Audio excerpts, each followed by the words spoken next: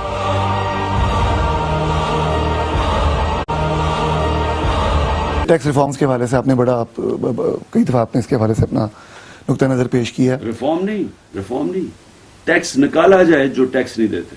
Tax reform یعنی پیسے والے لوگوں سے ٹیکس لیا جائے پاکستان میں. وہ کیا طریقہ ہے؟ اثاثے ڈکلیئر کروائیں.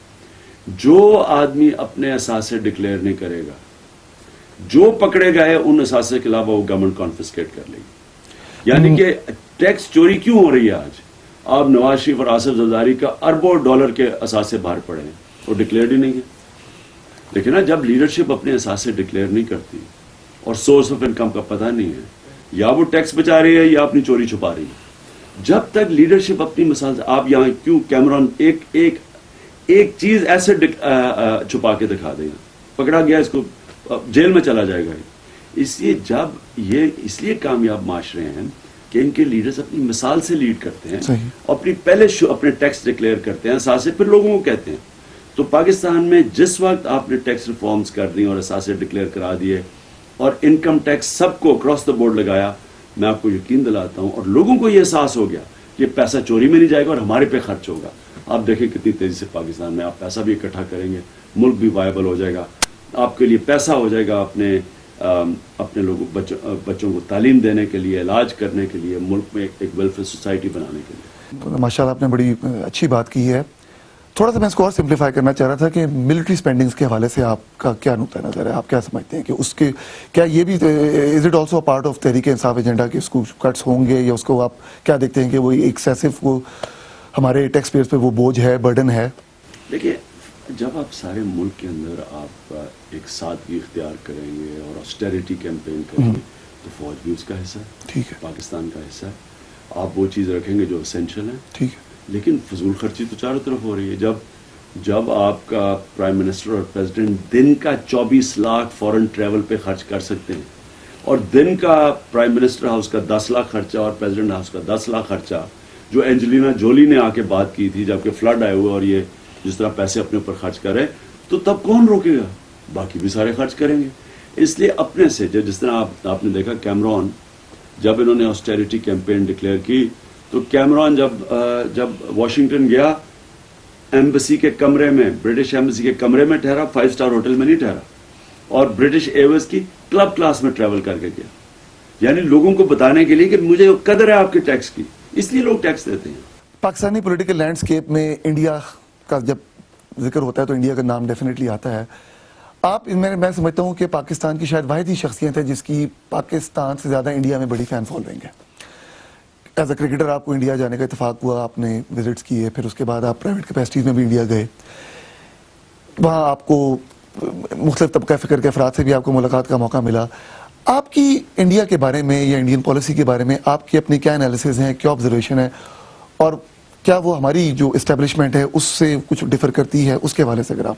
دیکھیے, ہمارا اصل مسئلہ انڈیا سے تو کشمیر کا ہے, ٹھیک ہے, اور جدھر انڈیا بڑا غلط کر رہی ہے وہ کشمیر میں انہوں نے فوج رکھی ہوئی ہے 20 سالوں سے. ٹھیک, جب بھی آپ فوج بھیجیں گے شہریوں کے اندر ہیومن رائٹس ابیوزز ہوں گے, آپ بشک چھپا لیں پبلک سے, لیکن وہ علاقے کے اندر تو نفرت ہو جائے گی اس فوج کے خلاف. میں نے اس لیے ہر پاکستانی ملٹری آپریشن کی مخالفت کی ہے, اچھا, چاہے وہ بلوچستان میں ہو, چاہے قبائلی علاقے میں ہو. میں نے شروع ایسٹ پاکستان کے بعد میں نے فیصلہ کیا تھا, کتاب میں بھی میں نے لکھا, کبھی کسی ملٹری آپریشن کی حمایت نہیں کروں گا اپنے لوگوں کی. اچھا. اب آپ دیکھ رہے ہیں کہ ہندوستان کے وہاں 6 لاکھ فوجی ہیں, کیا پا لیا انہوں نے, 60-70 ہزار لوگ مر گئے وہاں. اور جیسے ان کو موقع ملا سڑک پہ آنے کا, ایک ہی لفظ ایک آواز میں انہوں نے آزادی کی بات کی. تو اس کا مطلب کہ فوج حل نہیں ہے مسئلے کا. لیکن پاکستان اور ہندوستان کے اب ریلیشن شپ ایسے ہونے چاہیے کہ ہمیں پولیٹیکلی ڈیل کرنا چاہیے. یہ جو ایجنسیز کا رول ہے, سیکرٹ ایجنسیز کا رول ہے, یہ جو ہم نے ایک دوسرے کے ملک میں انتشار پیدا کیا ہوا ہے ہماری سیکرٹ ایجنسیز نے, یہ ختم ہونا چاہیے. ایک ریلیشن شپ ہونی چاہیے جو کہ کلیئر, جس کا بیسس یہ ہونا چاہیے کہ ہم نے اپنے مسئلے ڈائلاگ کے ذریعے حل کرنا ہے اور ایک ایمانداری سے ایک دوسرے کو فیس کرنا ہے. میں سمجھتا ہوں کہ اگر ایک تکڑی پاکستانی حکومت ہو وہ یہ کر سکتی ہے, اور کشمیریوں کو ان کا جو لیجٹمیٹ ڈیموکریٹک رائٹ ہے اس کی حمایت کرنی چاہیے. ہاں, تو بات جب کشمیر کے حوالے سے آتی ہے, اس میں ایک اسکول آف تھاٹ یہ بھی کہتا ہے کہ انڈیا کو کشمیر پہ ہولڈ رکھنا وہ ایک انڈیا کی ایک بہت بڑی مجبوری بن چکا ہے. اگر کسی بھی قسم کی کشمیر پہ کسی قسم کی کوئی انڈرسٹینڈنگ ڈیولپ ہوتی ہے, اس کا ایفیکٹ انڈیا کی جو انٹرنل انٹیگریٹی ہے اس پہ, انٹرنل جو انٹیگریشن ہے اس پہ آ سکتا ہے. انڈیا کے اندر بہت ساری جو ہے سیپریٹسٹ موومنٹس چل رہی ہیں, اگر کشمیر کے حوالے سے وہ کسی قسم کی کوئی ریلیکسیشن کرتے ہیں, so it may affect the unity of India. اس کے حوالے سے آپ کیا کہیں گے؟ لیکن اس میں پرابلم صرف ایک ہے کہ کشمیر اور باقی ہندوستان میں بہت فرق ہے. صحیح. کشمیر کے اوپر 1948 میں UN کی ریزولوشن, وہ کلیئرلی کہتے ہیں کہ کشمیریوں کو صرف ایک انٹرم ارینجمنٹ تھی انٹل پلیبسائٹ, یعنی کشمیریوں نے فیصلہ کرنا تھا رائٹ آف سیلف ڈٹرمنیشن کہ انہوں نے کدھر جانا. یہ ایک UN کی ریزولوشن ہے, یہ کسی اور ہندوستان کے صوبے میں نہیں ہے. تو اس کو کمپیئر کرنا باقی ہندوستان سے غلط ہے. یہ ایک انہوں نے چیز اٹھائی ہوئی ہے کہ جناب اگر یہ ڈومینو افیکٹ ہو جائے گا. یہ وہی ہے جب امریکہ ویتنام میں تباہی کر رہے تھے, بار بار کہتے گئے کہ جی اگر یہ گرا تو ڈومینو افیکٹ ہو جائے گا ساری دنیا میں اور کمیونسٹ کو گر جائیں. کچھ بھی نہیں ہوا جب ویتنام گیا. اصل میں یہ ہندوستان کے اتنا ہی انٹرسٹ میں مسئلہ حل ہو جتنا پاکستان کے انٹرسٹ میں, کیونکہ اس کی وجہ سے 100 اور پرابلمز آ رہے ہیں, اور یہ جو گروتھ ہے سارے سب کانٹیننٹ کی یہ روکی جا رہی ہے اسی وجہ سے. تو یہ اگر مسئلہ حل ہوتا ہے تو ہم دونوں بلکہ سب کانٹیننٹ اوپر چلا جائے گا. انڈیا کے ساتھ بائیلیٹرل ٹریڈ انگیجمنٹس کے حوالے سے آپ کی کیا اسٹریٹجی ہوگی؟ اس کے اوپر ہندوستان سے بات چیت کر کے آگے جانا پڑے گا. کوائٹ کلیئرلی ہمیں اپنا جو کشمیر کا جو سٹینڈ ہے UN ریزولوشن سے اس کو سامنے رکھتے ہوئے ہمیں اس کو یہ نہیں کرنا کہ اس کو آپ پیچھے چلے جائیں, کیونکہ یہ اگر آپ اس سٹینڈ سے پیچھے ہٹتے ہیں تو آزاد کشمیر بھی آپ کا نہیں ہے. یہ بھی کسی کو نہیں سمجھ, کیونکہ آزاد کشمیر وہ بھی انٹرم ارینجمنٹ ہے ساری. اس کو رکھتے ہوئے انڈیا سے پوری بات کرنی چاہیے کہ کیسے ہم آگے جو بھی روڈ میپ ہے, چاہے لمبا روڈ میپ ہے لیکن روڈ میپ دیں, لیکن جو بھی ہے یہ جو ریلیشن شپ ہے کولڈ وار کی یہ ختم کرنی چاہیے جدھر انٹیلیجنس ایجنسی دونوں ملکوں میں تباہی مچا رہی ہے. آپ نے اپنی کئی دفعہ گفتگو میں آپ کے ٹاک شوز میں بھی آپ نے ایک لفظ اسٹیبلشمنٹ یوز کیا ہے. اسٹیبلشمنٹ کیا ہے؟ اسٹیبلشمنٹ پاکستان میں تو فوج ہے. کیا آپ اس کو ایکسکلوسیولی فوج ہی دیکھتے ہیں؟ فوج ہی ہے. دیکھیں نا, ہتھیار تو فوج کے پاس ہی ہے, فزیکل فورس تو فوج ہے. اور یہ جو اب تک ہمارا ملک کے اندر فوج کا جو رول ہے یہ اس لیے بھی ہے کہ ہمارے سب سے نااہل اور کرپٹ پولیٹیشنز آئے ہیں. تو جب ایک سیاسی گورنمنٹ کی اخلاقی قوت ختم ہو جاتی ہے تو جسمانی قوت تو فوج کے پاس ہے, تو اس کا کوئی نہیں مقابلہ کر سکتا. تو اردوغان نے جس طرح ترکی میں کیا تھا, ایک اخلاقی قوت سے اس نے فوج کو اس کے کانسٹیٹیوشن رول میں لے آیا, بلکہ کانسٹیٹیوشن سے بھی نہیں پیچھے لے آیا. وہ تو کانسٹیٹیوشن میں تھا کہ ترکی کی فوج جب بھی انٹروین کر سکتی ہے آئیڈیالوجیکل فرنٹیئرز پروٹیکٹ کرنے کے لیے. تو اس نے اس کو بھی اپنی جگہ پہ کر دیا اخلاقی قوت کی وجہ سے، پرفارمنس دے کے، عوام کو ساتھ ملا کے. خان صاحب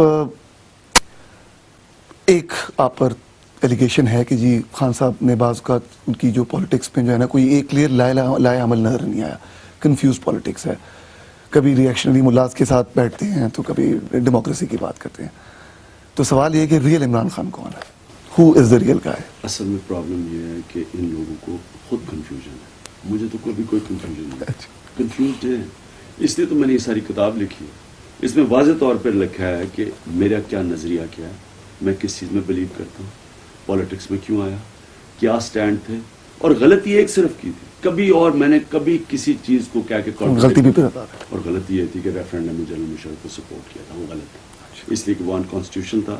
ہم خوف ہمیں آیا ہوا تھا نواز اور بے نظیر سے. انہوں نے ان کے 11 سال میں اتنا کرپشن ہوئی، ہم ان سے ڈر کے اس کو سپورٹ کر رہے تھے مشرف کو کہ وہ کلین پالیٹکس کرے گا. اس لیے ہم نے ریفرینڈم میں حمایت کر دی، اور اس کا خیر وہ بالکل غلط کیا، کیونکہ اس کے بعد جو نتیجہ نظر آیا کہ جنرل مشرف کی کوئی انٹینشن کرپشن ختم کرنے کی نہیں تھی، ان کی تو پاور میں آنے کی تھی. اس لیے اس کے علاوہ مجھے کوئی ایک بات بتا دے جو میں نے 15 سال پہلے کی اور جو آج میں نہیں کر رہا، یا کوئی ایک بات بتا دے کہ 15 سال پہلے کر کے آج میں کانٹرڈکٹ کر رہا ہوں. جو چیزیں کہیں، آزاد عدلیہ، corruption, war on terror, V I P culture, ایک ایک چیز آج ٹھیک دکھ رہی ہے. یعنی کوئی ایسی چیز ہم نے نہیں کی جو آج ہم مختلف بات کریں، صرف لوگ سمجھنا شروع ہو گئے. 10 سال میں بات کرتا رہا آزاد عدلیہ کی، کوئی سنتا ہی نہیں تھا. ایک دم چیف جسٹس کی موومنٹ شروع ہوئی، وہ نمبر 1 ایشو. میں پہلے دن سے کہہ رہا تھا کہ کرپشن پاکستان کا نمبر 1 ایشو ہے. آج سارے پاکستانی کہہ رہے ہیں نمبر 1 ایشو ہے. قانون کی بالادستی یعنی تحریک انصاف، یہ جو انصاف کی تحریک تھی، آج یہ پاکستانی کی ڈیمانڈ ہے. سارا پاکستان ان چوروں سے تنگ آ کے کہہ رہا ہے کہ جی ہمیں انصاف چاہیے. اور پھر یہ جو عدالتی سے معاشی انصاف کہ غریب بیچارہ ٹیکس دے رہا ہے، امیر ٹیکس ہی نہیں دیتا، یہ بھی آج سارا ریلیونٹ ہے. یعنی کوئی میرے ذہن میں کبھی کوئی کنفیوژن نہیں تھی. اگر کبھی ایم ایم اے کے ساتھ ووٹ کی تھی، وہ ایشو کے اوپر کی تھی، وہ ایم ایم اے کا ایجنڈا اپنا تھا، وہ تو اینٹی گورنمنٹ ووٹ تھی. تو یہ اس کو لوگوں کو کنفیوژن ہے، کیونکہ یہ مسلمان جو خاص طور پہ مغرب یا ہمارے مغرب زادے یعنی کہ کوکونٹس، اوپر سے اندر سے سفید اوپر سے براؤن جو ہیں، ان کے اندر کنفیوژن ہے. یہ سارا پاکستان کو دیکھتے ہیں کہ کوئی جنگ ہو رہی ہے لبرلز کی اور بنیاد پرستوں کی. یہ ہے ہی نہیں پاکستان میں. پاکستان کی جنگ سٹیٹس کو اور اینٹی سٹیٹس کو کی جنگ ہے. کوئی تبدیلی چاہتے ہیں جو مڈل ایسٹ میں ہو رہا ہے، جو تبدیلی چاہ رہے ہیں، اور ایک چھوٹے سے پولیٹیکل مافیا کے خلاف جو تبدیلی نہیں آنے دیتا. ایک بڑی بات ہے، پوچھنا چاہوں گا آپ سے، اگلے الیکشن میں تحریک انصاف کی کیا آپ کی کیا پریڈکشن ہے؟ تحریک انصاف کیا کرے گی؟ دیکھو میں تو جوا کھیلتا نہیں ہوں، لیکن اگر کوئی کھیلنا چاہتا ہے تو ابھی بھی پیسے لگا دے تحریک انصاف پہ، یا کھانے کی شرط لگا لے کسی سے. کیونکہ میں ہوں 1992 ورلڈ کپ میں میں جانے سے پہلے کیا تھا کہ ورلڈ کپ جیتیں گے. Number of seats in election national میں وہی کہہ رہا ہوں، میں کہہ کے گیا تھا کہ ورلڈ کپ ہم جیتیں گے. تو آدھے میں ہم 50-1 تھے، تیسرے نمبر پہ تھے نیچے سے. تو میں تب بھی لوگوں کو انہوں نے کہا جی 50، میں نے کہا لگا دو پیسہ پاکستان پہ. آج بھی جس نے پاکستان تحریک انصاف کو اس لیے بیک کرے کہ it's an idea whose time has come, آج اس کو کوئی نہیں روک سکتا. پاکستان کا نوجوان فیصلہ کر بیٹھا، کر نہیں رہا، کر بیٹھا. آپ کئی کالج، یونیورسٹی، اسکولوں میں چلے جائیں، نمبر 1 پارٹی تحریک انصاف. جب یوتھ فیصلہ کر لیتی ہے، یہ ایک اتنا بڑا جنون کا ایک سونامی آتی ہے کہ اس کو کوئی نہیں روک سکتا، اور اس کو اب کوئی نہیں روک سکتا تحریک انصاف. اچھی سیاسی جماعت بننے کے لیے اپوزیشن میں پہلے بیٹھنا ضروری ہے. کوئی بھی کامیابی کے لیے مشکل وقت اگر نہیں سے گزرتے آپ کوئی بڑا کام نہیں. کہتے ہیں کہ پاکستان میں سب سے اچھی پالیٹکس وہی کرتے ہیں جو اپوزیشن میں ہوتے ہیں. نہیں، اپوزیشن آپ کو تیاری کرتی ہے گورنمنٹ کے لیے. یہ تو اپوزیشن میں ہے ہی نہیں. آج تو اپوزیشن ہی کوئی نہیں ہے، ساری فرینڈلی اپوزیشن بن گئے، سبھی اقتدار میں.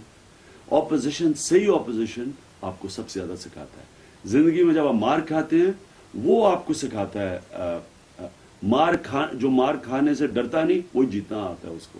یعنی جو اپوزیشن سے ڈرتا ہے وہ کوئی بڑا کام نہیں کرتا، کیونکہ کوئی شارٹ کٹ نہیں ہوتی زندگی میں.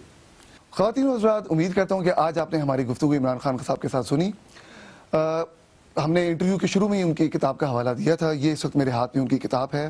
یہ کتاب آپ دیکھیے، Imran Khan Pakistan a personal history. اور یہ کتاب جو ہے انگلش میں بھی لکھی گئی ہے، اردو میں بھی اویلیبل ہے. تو آپ کو جدھر جدھر موقع ملے یہ کتاب ضرور جا کے اپنے نزدیکی بک سٹال کے پاس جائیے اور خریدیے گا، اور اپنی دعا میں مجھے یاد رکھیے گا. میں آپ کا ہوسٹ تیمور اقبال. اللہ حافظ.